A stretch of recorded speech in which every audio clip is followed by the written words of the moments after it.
Los Angeles. Aeroporto Internacional. Uma manhã de semana. O chão de linóleo reflete luz fria de lâmpada fluorescente.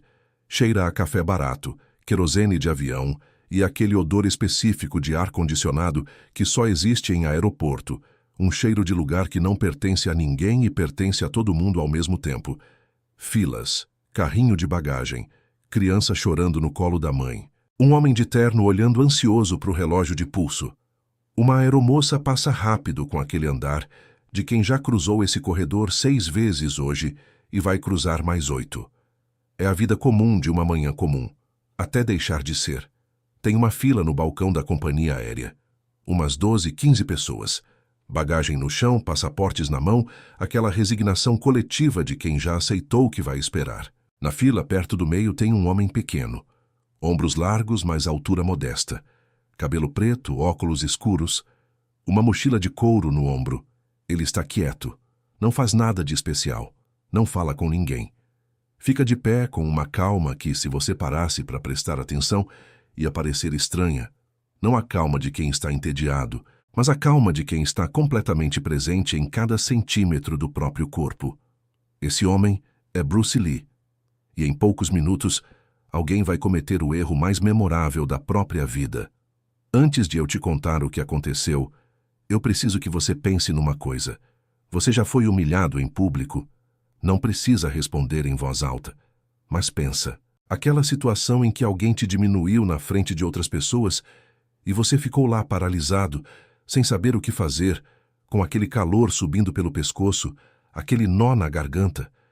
E depois você ficou dias, semanas, às vezes anos, imaginando o que devia ter dito, o que devia ter feito. A maioria das pessoas passa a vida inteira sem saber como reagir a essa situação. A maioria ensaia a resposta perfeita no chuveiro. 3 dias depois, Bruce Lee teve 6 segundos. E o que ele fez nesses 6 segundos não foi o que nenhum de nós esperaria. Não foi o que o boxeador esperava. Não foi o que as testemunhas esperavam.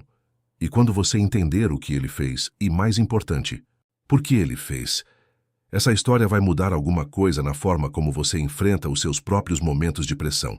Fica até o final, porque a parte mais importante não é o confronto, é o que aconteceu 48 horas depois, quando o boxeador tentou dormir e não conseguiu, e finalmente entendeu por quê.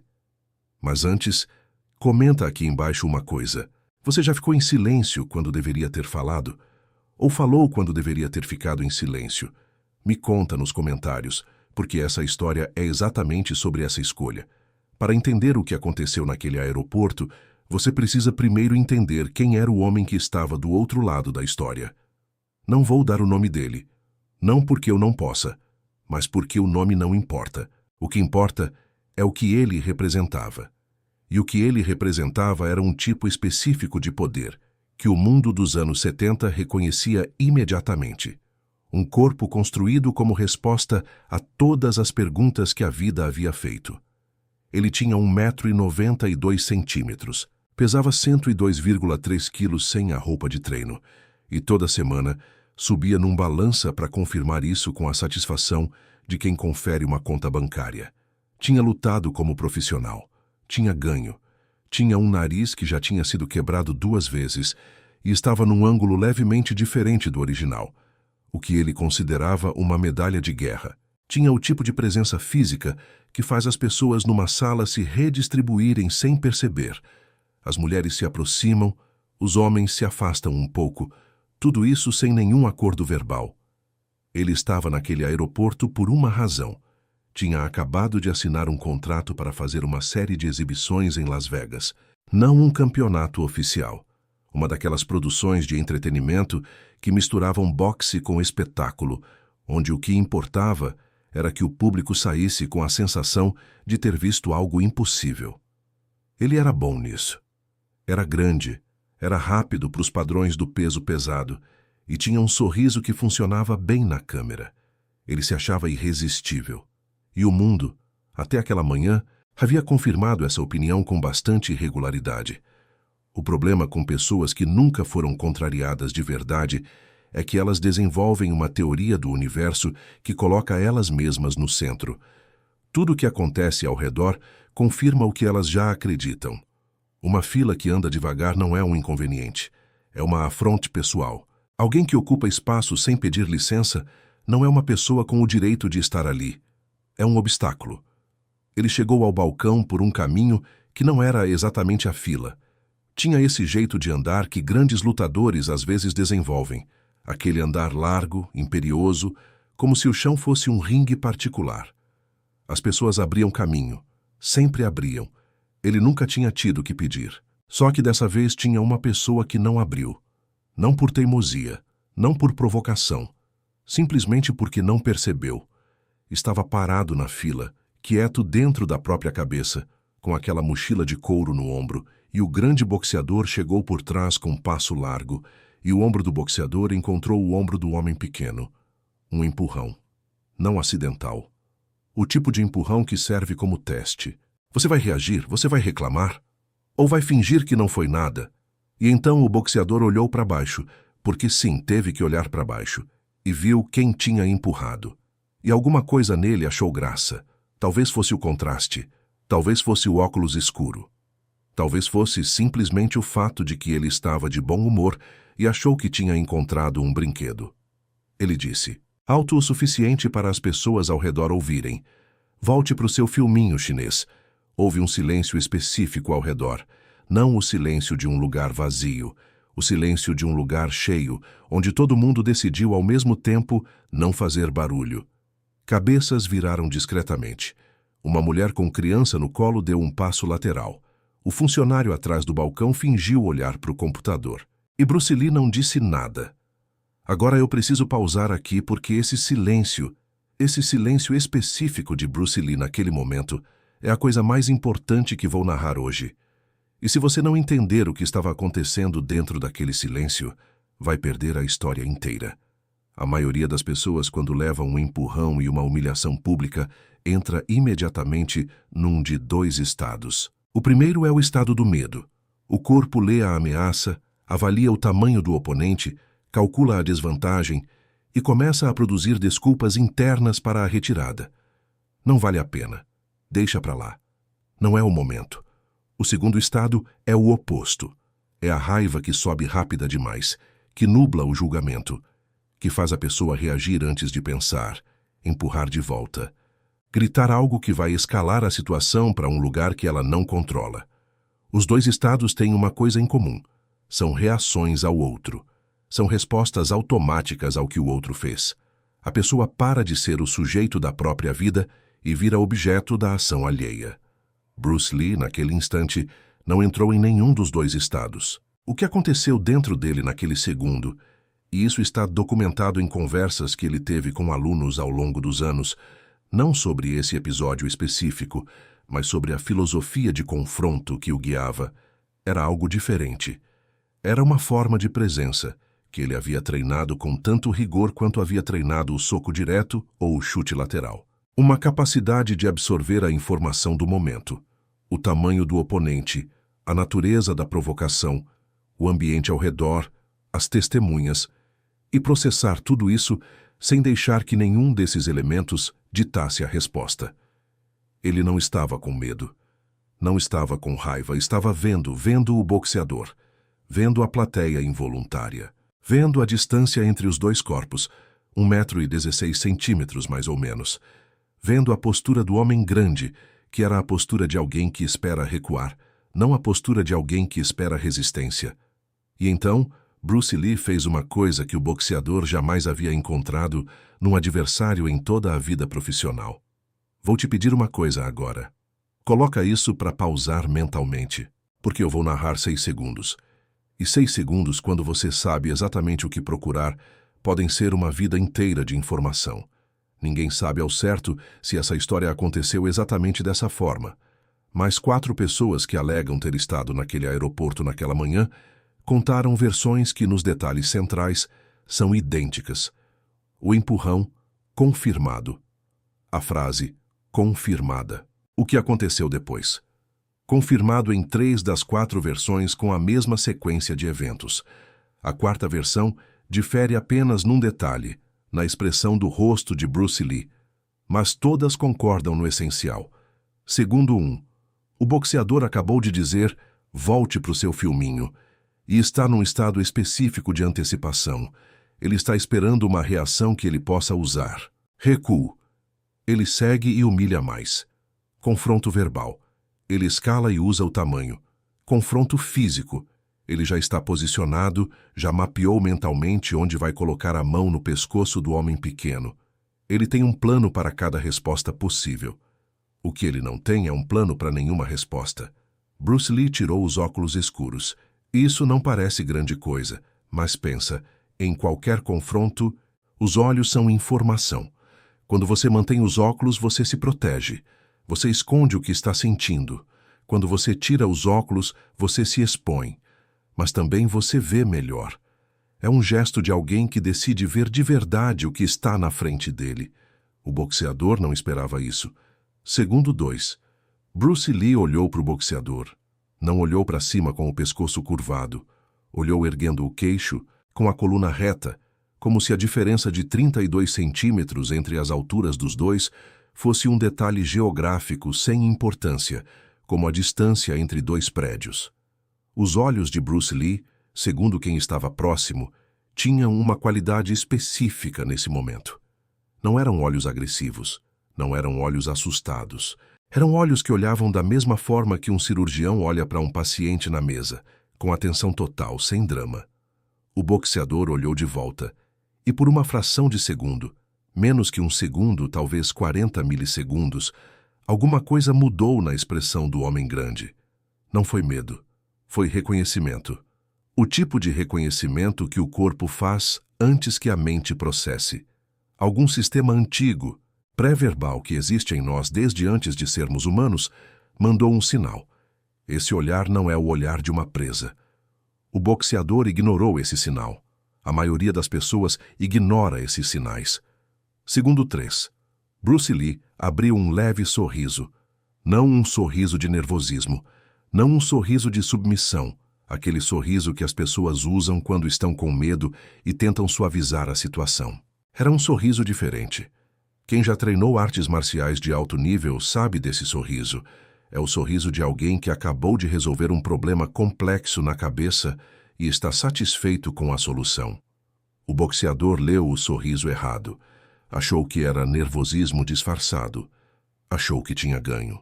Achou que agora era a hora de pressionar. Ele se inclinou ligeiramente para frente. Não o suficiente para ser um movimento físico de ataque, mas o suficiente para invadir espaço. Era o gesto de alguém que acredita que o espaço já é seu. Segundo 4. Bruce Lee deu um passo, não para trás, para o lado. Um passo lateral preciso que colocou o corpo dele num ângulo específico em relação ao corpo do boxeador. Quem entende de física de combate? E Bruce Lee entendia como pouquíssimas pessoas no mundo entendiam naquele momento. Sabe o que esse ângulo significa? Significa que se qualquer coisa acontecer a partir daqui, a geometria está resolvida a favor de quem se moveu. Mas aqui é onde a história fica interessante, porque Bruce Lee não estava se posicionando para atacar. Estava se posicionando para não precisar atacar. A diferença é tudo. Aperta o like aqui se você já percebeu que às vezes o movimento mais poderoso não é o que vai para frente, é o que vai para o lado. Continua que agora vem o que ninguém esperava. Segundo 5.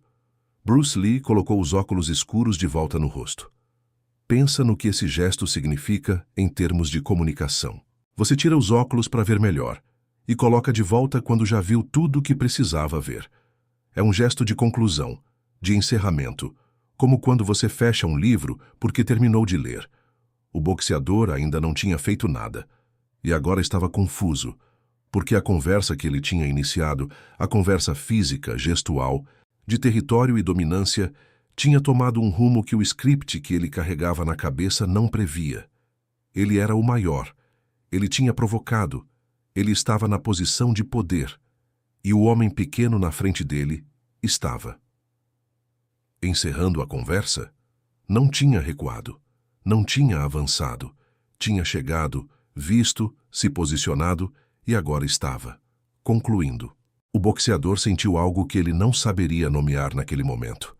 Só ia conseguir nomear muitos anos depois, numa entrevista que deu para um jornalista esportivo, Quando o jornalista perguntou sobre o momento mais estranho da carreira dele, ele não citou Bruce Lee pelo nome, mas descreveu um homem num aeroporto e disse: "Foi a primeira vez que eu me senti pequeno sem que ninguém me tocasse." E sexto segundo. Bruce Lee virou de costas para o boxeador. Não de um jeito abrupto, não de um jeito nervoso. Virou de costas da mesma forma que você vira de costas para uma janela depois de olhar para a rua por um momento. Com calma, com indiferença, com a tranquilidade de quem decidiu que a conversa terminou e partiu para a próxima coisa. E então ficou de frente para o balcão, esperando a vez na fila. Como se o boxeador não existisse. Agora, e isso é crucial, o que aconteceu no corpo do boxeador naquele instante é algo que precisa ser entendido para além do que os olhos viram. Porque o que os olhos viram foi um homem pequeno que não reagiu ao empurrão. Sorriu de um jeito estranho, andou de lado, tirou e colocou o óculos de volta e virou as costas. Parece uma não história. Parece que não aconteceu nada. Mas o corpo do boxeador sabia que tinha acontecido tudo. Em qualquer confronto físico, existe uma troca de informação que acontece antes do primeiro movimento. Os dois corpos leem um ao outro. Postura, respiração, velocidade de resposta, qualidade do olhar. É um protocolo antigo. E o que o corpo do boxeador tinha lido, nesses 6 segundos, era uma informação que ele nunca havia recebido antes. Esse homem não me teme, não me provoca, e já concluiu o que faria se eu avançasse. E eu não vou avançar.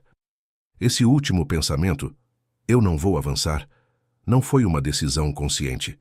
Foi uma conclusão do sistema de autopreservação que existe em todo ser humano, independente de quão grande, quão treinado, quão confiante ele seja. O corpo avaliou e disse não. O boxeador ficou parado. Por quanto tempo? Uma das testemunhas disse que foram uns 8 segundos. Outra disse que pareceram mais. O que todas concordam é que o boxeador ficou parado, olhando para o homem que tinha virado as costas para ele e não fez nada. E então pegou a mala e foi embora, sem falar mais nada. O que aconteceu naquele balcão nos segundos seguintes foi silencioso. A fila continuou andando. O funcionário continuou no computador. A mulher com a criança se reposicionou. O homem de terno olhou para o relógio de novo. E Bruce Lee chegou ao balcão, entregou o passaporte e fez o check-in para o seu voo. Uma testemunha contou que o atendente do balcão, um rapaz jovem, provavelmente no primeiro emprego, olhou para Bruce Lee depois que o boxeador foi embora e disse em voz baixa, quase um sussurro: "O senhor sabe quem é aquele cara?" Bruce Lee teria respondido sem olhar para o lado, enquanto assinava o papel de embarque. "Sei quem ele era há uns 6 segundos. Não dá para confirmar se isso foi dito exatamente assim. Mas vai com a história da mesma forma que uma última peça vai com um quebra-cabeça." 48 horas depois, o boxeador estava em Las Vegas. Tinha feito a exibição. Tinha ganhado. Claro, era um espetáculo de entretenimento e os resultados eram parcialmente roteirizados. A plateia tinha aplaudido, tinha fotos com fãs, tinha jantar com produtores, tinha uísque bom e conversa fácil. E na madrugada, no quarto do hotel, ele não conseguiu dormir. Isso também está registrado. Não naquela entrevista que ele deu anos depois, mas numa conversa que ele teve com o técnico pessoal naquela época, que, por sua vez, contou para um jornalista que cobria esportes de combate na costa oeste. É uma corrente longa de histórias contadas por outras histórias. Mas as histórias consistentes têm um peso específico. O boxeador ficou acordado, pensando num aeroporto. Não no que tinha acontecido, no que não tinha acontecido. Porque em toda a história de confronto da vida dele, ringues, treinos, brigas de rua quando era mais jovem e estúpido, situações em academia, provocações em restaurante, nunca tinha acontecido isso. Nunca tinha encarado alguém e sentido aquele não verbal, aquela mensagem sem palavra que dizia: "Você pode tentar, mas você não vai." E a parte que o mantinha acordado não era o medo retrospectivo, embora talvez houvesse algum disso. Era a confusão. A impossibilidade de colocar numa narrativa que fizesse sentido para ele. Ele era quem era. Peso, altura, histórico, confiança. Tudo que o mundo tinha confirmado como vantagem absoluta. E aquele homem pequeno, com óculos escuros numa fila de aeroporto, tinha ficado em pé na frente de tudo isso, como se fosse. Como se fosse o quê? O boxeador não tinha palavras. E pessoas que não têm palavras para uma experiência ficam presas nela por muito mais tempo do que deveriam. O que ele não sabia, e nunca ia saber completamente, porque nunca foi perguntar, é que o que ele tinha encontrado naquele homem não era técnica, não era treino, não era velocidade ou força ou experiência de combate, embora tudo isso estivesse presente. Era certeza. Existe uma diferença entre confiança e certeza que a maioria das pessoas nunca param para pensar. Confiança é relacional. Você tem confiança em relação a algo. Confiança de que vai ganhar. Confiança de que é melhor. Confiança comparada ao oponente. A confiança precisa do outro para existir. Ela se alimenta de comparação. Certeza é diferente. Certeza não precisa de comparação. Certeza é o estado de quem sabe o que é, o que pode, o que faria se precisasse, sem precisar provar isso para ninguém. A certeza não fica maior quando você ganha e menor quando você perde. Ela simplesmente existe como o peso do corpo, como a respiração. O boxeador tinha confiança, bastante, mais do que a maioria. Bruce Lee tinha certeza. E a diferença entre os dois, num aeroporto de Los Angeles numa manhã de semana, era visível a olho nu, mas só para quem sabia o que estava vendo. A confiança do boxeador precisava de público. Por isso ele disse a frase em voz alta. Por isso garantiu que as pessoas ao redor ouvissem. A humilhação pública era parte do show. Ele queria testemunhas da dominância, porque a dominância que não é vista não alimenta a confiança que precisa do outro. A certeza de Bruce Lee não precisava de público. Por isso, ele colocou o óculos de volta. Por isso virou as costas. A conclusão que ele chegou, a leitura que fez do oponente, a decisão do que faria se necessário, a avaliação de que não seria necessário, não precisava ser performada para ninguém. Ela existia dentro dele, completa, suficiente, independente. E é exatamente isso que o corpo do boxeador leu e não conseguiu processar. Você pode treinar para enfrentar confiança. Você aprende, no ringue, a ler a confiança do oponente, a minerar as fraquezas dela, a criar os momentos em que ela vacila. Confiança vem e vai. Confiança tem um momento de colapso, o segundo em que o soco passa reto, ou o pé escorrega, ou o adversário aguenta mais do que deveria. Certeza não colapsa assim. Certeza simplesmente está lá. O boxeador, naquele quarto de hotel em Las Vegas às 3 da manhã, estava tendo o primeiro contato da vida com a diferença entre os dois. E ele não gostou. Semanas depois, um amigo do boxeador, um lutador que treinava no mesmo ginásio, perguntou pelo que tinha acontecido no aeroporto.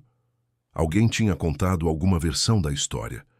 O boxeador ficou quieto por um momento.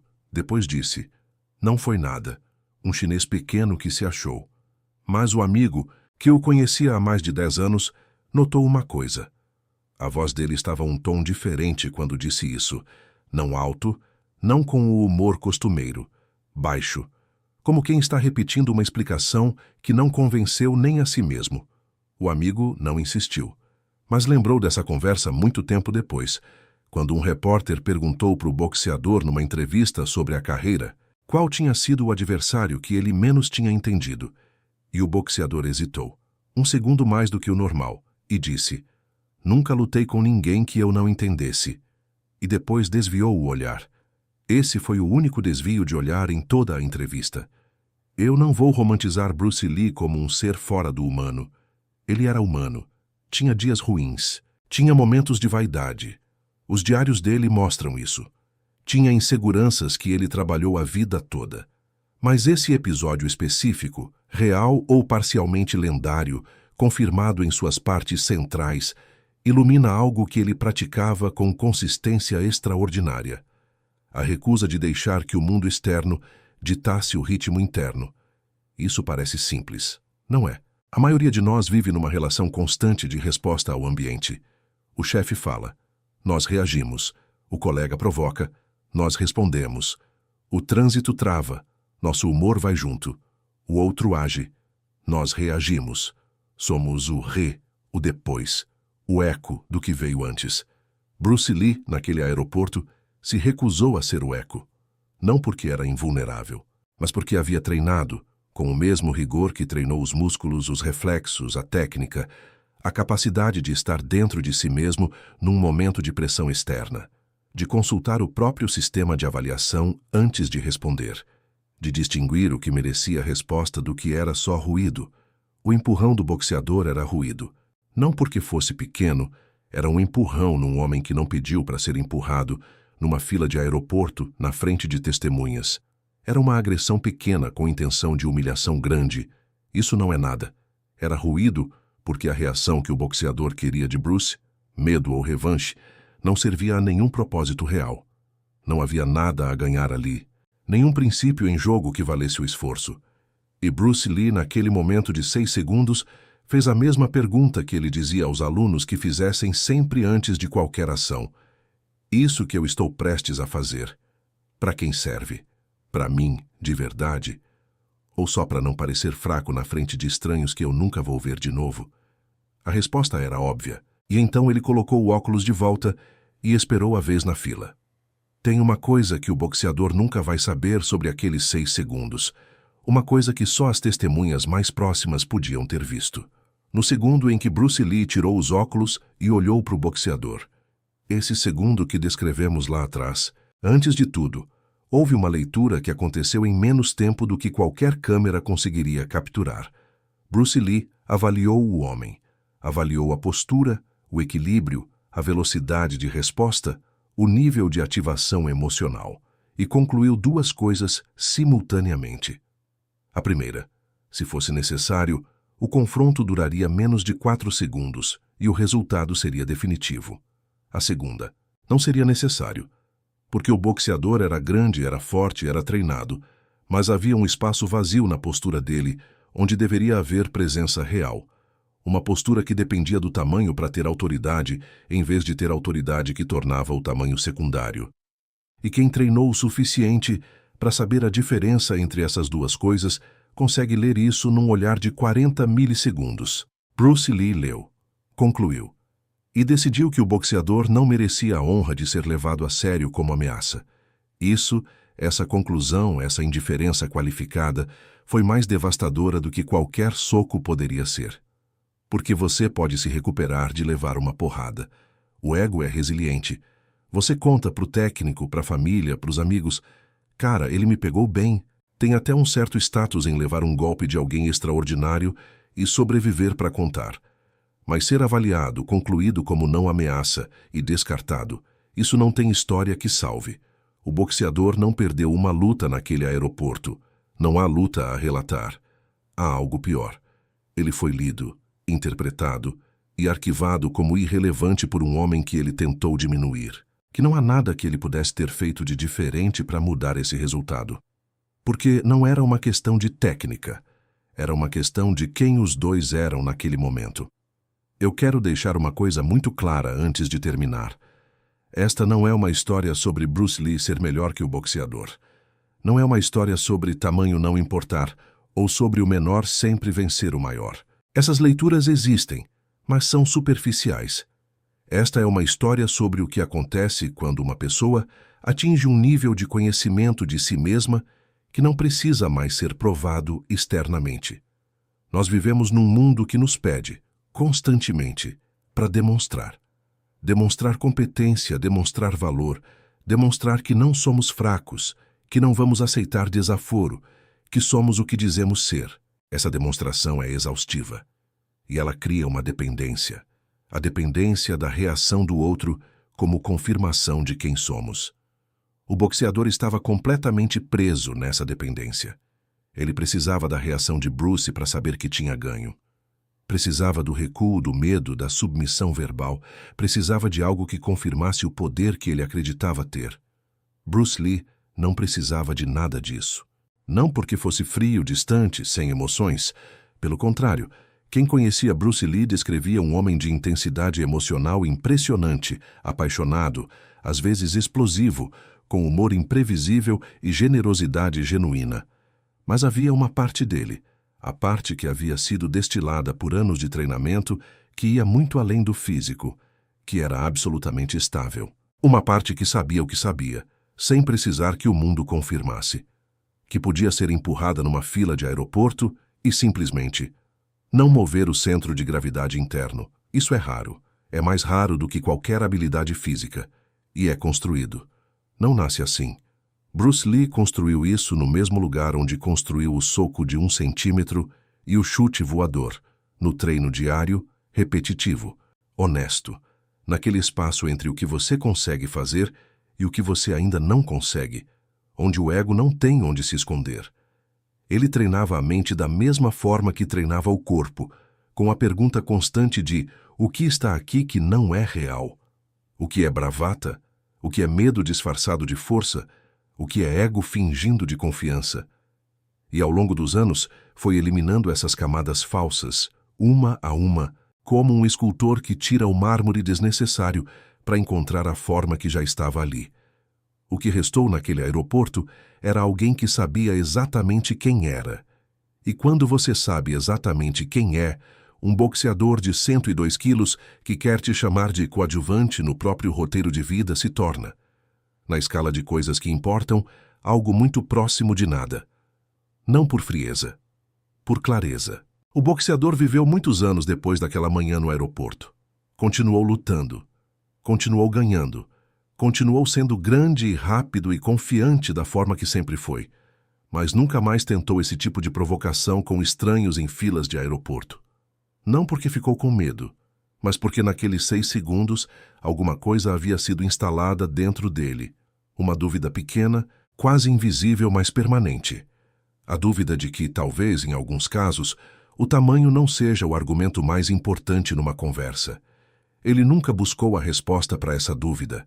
Nunca foi perguntar. Nunca foi pesquisar quem era aquele homem com óculos escuros e mochila de couro que tinha virado as costas para ele com tanta naturalidade. Talvez soubesse, no fundo, que a resposta não ia ser confortável. E algumas respostas, quando a vida passa de um certo ponto, são mais difíceis de carregar do que as perguntas. Então termino te devolvendo para você. Você tem um boxeador dentro de você e um Bruce Lee dentro de você. Todo mundo tem. O boxeador é a parte que precisa que o mundo confirme o que ela vale, que provoca antes de ser provocado, que busca a reação dos outros como termômetro da própria temperatura, que mede tamanho em quilos e centímetros e número de seguidores e cargo no emprego. O Bruce Lee é a parte que sabe, quieto, sem drama, sem plateia. A parte que pode ser empurrada numa fila, lida, avaliada, e depois virar de costas. Não porque perdeu, mas porque não havia nada ali que merecesse ser chamado de ganhar ou perder. A questão não é matar o boxeador dentro de você. É construir o Bruce Lee. E construir o Bruce Lee é um trabalho de anos, de honestidade radical com você mesmo, de eliminação constante do que é postura e do que é presença de verdade. É o trabalho mais difícil que existe. Mas 6 segundos num aeroporto mostram que o resultado é real. Se essa história te tocou em algum ponto, se você reconheceu o boxeador ou o Bruce Lee em alguma situação da sua vida, comenta aqui embaixo qual foi o momento em que você precisou de aprovação externa para se sentir forte. Não precisa ser uma grande história. Pode ser uma fila de aeroporto. Pode ser uma reunião de trabalho. Pode ser uma mesa de jantar em família. Comenta, porque essa conversa não termina no vídeo. Ela começa aqui. Se você chegou até aqui, já sabe que esse canal não é sobre filmes de arte marcial. É sobre o que acontece dentro de quem enfrenta o mundo sem precisar que o mundo aplauda. Se isso faz sentido para você, inscreve, deixa o like. E compartilha com alguém que está passando por uma fila difícil na vida, seja ela qual for. A gente se vê no próximo vídeo.